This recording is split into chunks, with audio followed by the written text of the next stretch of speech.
Installation of Guerrilla for 150 seat cover. First, place the seat cover over your stock seat, ensuring a snug fit. Second, notice the premium fabric used to make this seat cover, designed for comfort and durability.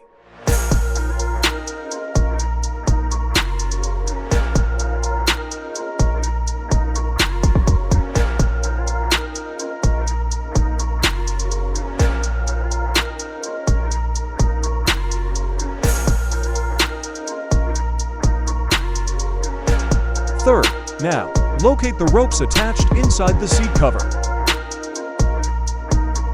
Fourth, tuck these ropes under the edges of the stock seat to secure the cover in place. Fifth, finally, fasten the Velcro straps to ensure a tight and secure fit.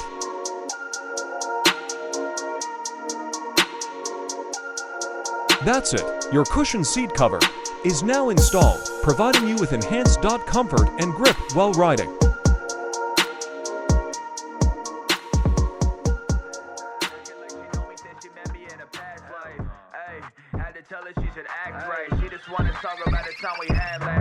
At the ribbon, fuck your feelings. The way she suck my soul, I need some spiritual healing. Grab the